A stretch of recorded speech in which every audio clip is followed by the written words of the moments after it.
ओम नमो भगवते वासुदेवाय। ओम परमात्मने नमः। आइए मेरे प्रिय जनों, आज हम देव उठनी एकादशी व्रत कथा का पारायण करेंगे। पद्म पुराण के उत्तरखंड में वर्णित एकादशी महात्म्य के अनुसार श्री हरि भगवान देवोत्थान एकादशी का व्रत करने से 1000 अश्वमेघ यज्ञ तथा 100 राजस्व यज्ञों का फल मिलता है। इस परम पुण्य प्रदा एकादशी के विधिवत व्रत से सब पाप भस्म हो जाते हैं तथा व्रती मरणोपरांत वैकुंठ जाता है। देव उठनी एकादशी को हरि प्रबोधनी एकादशी का या फिर देवोत्थान एकादशी के नाम से भी जाना जाता है। ऐसी मान्यता है कि देवशयनी एकादशी से 4 माह के लिए भगवान विष्णु क्षीर सागर में शयन करने जाते हैं। उसके बाद देव उठनी एकादशी के दिन वह फिर से जागृत हो जाते हैं। यह 4 माह हमारे संत महापुरुष चतुर्मास भी करते हैं। इस तिथि से ही सारे शुभ काम जैसे विवाह, मुंडन और अन्य मांगलिक कार्य होने के शुरू हो जाते हैं। इस एकादशी के दिन शालिग्राम भगवान जी का माँ तुलसी से विवाह किया जाता है। देव उठनी एकादशी का व्रत करने से 1000 अश्वमेघ यज्ञ करने जितना फल प्राप्त होता है।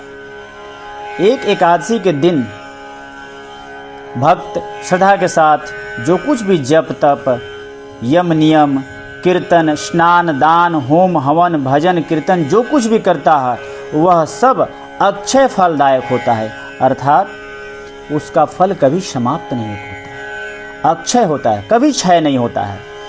देवोत्थान एकादशी के दिन व्रतोत्सव करना प्रत्येक सनातन धर्मी या आध्यात्मिक कर्तव्य माना जाता है।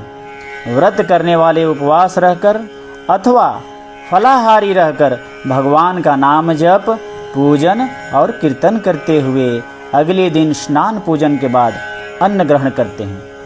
इस दिन वैष्णव ही नहीं, स्मार्त श्रद्धालु भी सभी आस्था के साथ व्रत करते हैं। गृहस्थ लोग उदया तिथि के दिन अर्थात जिस दिन सूर्योदय होते हैं उदया तिथि के अनुसार ही हर एकादशी व्रत का पालन करते हैं।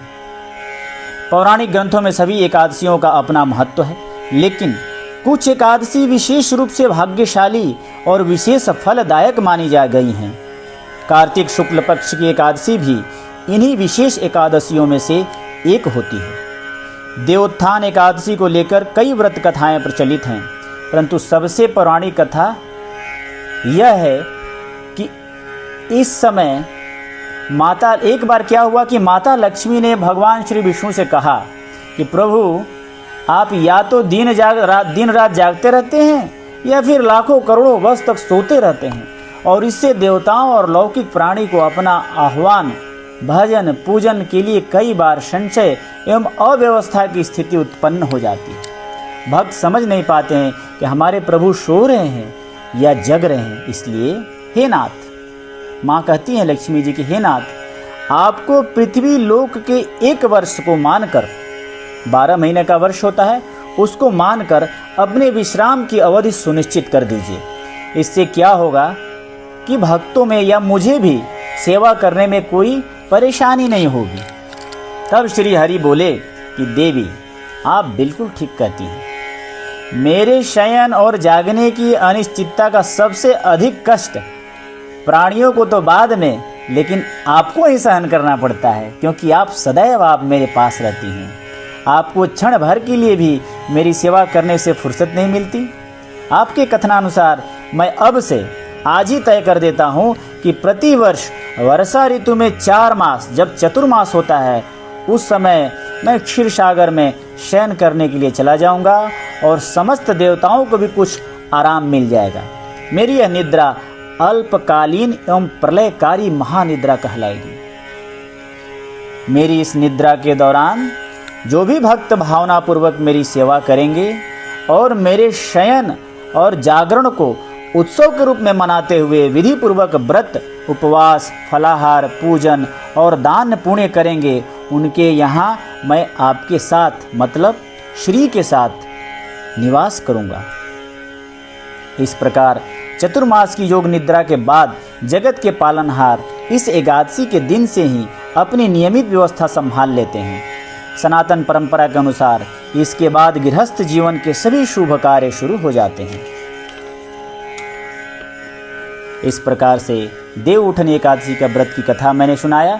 आप भक्तों को जैसा भी लगा कृपया हमारे चैनल पर अपना विचार करके साझा कर सकते हैं।